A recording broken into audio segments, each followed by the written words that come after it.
You can stay at university all day with Danish people or other kinds of people, and they're all talking and talking, and you come home to Greenlandic people who are they're more like your style. Kenny is a Greenlandic student who has lived in Aarhus at the Greenlandic house for 2 months. He had previously lived in Copenhagen, but didn't have such a steady housing. I didn't have anyone I knew in the university or the dorm, so I kind of kept to myself, and I couldn't really get out and socialize. The house aims to help support newcomers, including 18 students who live there, like Kenny, and normalize their daily life.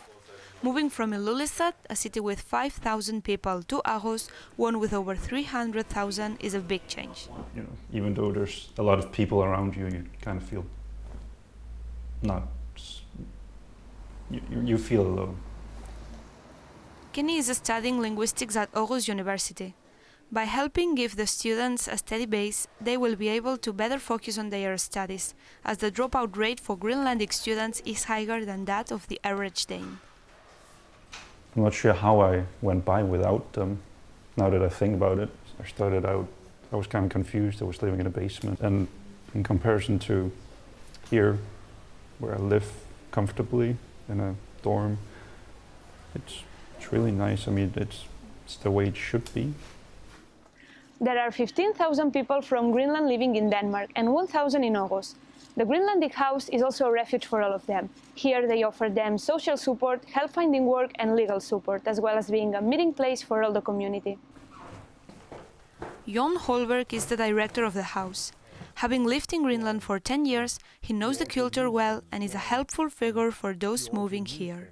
When you go abroad from wherever in the world, then you seek people of your own kind. The problem will be if that's the only thing you choose, then it gets isolated. But to learn to live in Denmark, it always is a good, or to live wherever in the world, is to have something that you feel this is a little bit like home, and then you can go out and make your experience in this new society that you are living in. The house is currently expanding in order to make their operations more efficient.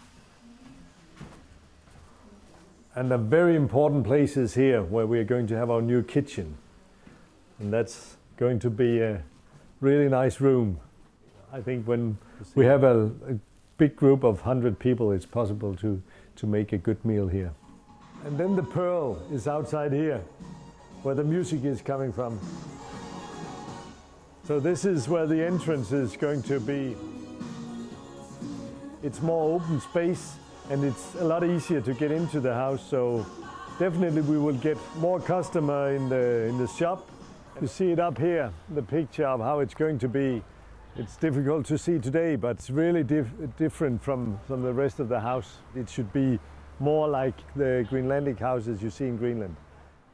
While the Greenlandic house looks to its own future, it will also continue to help its residents navigate their own futures. I mean, that's the thing. I've lived in Greenland my whole life, so moving here, I don't know how to live here. I'm having a hard time envisioning a future here, but I do want to live here. But I'm pretty sure it's going to be awesome when I start it, but I'm not sure how to. I'm not sure how to really become a Danish person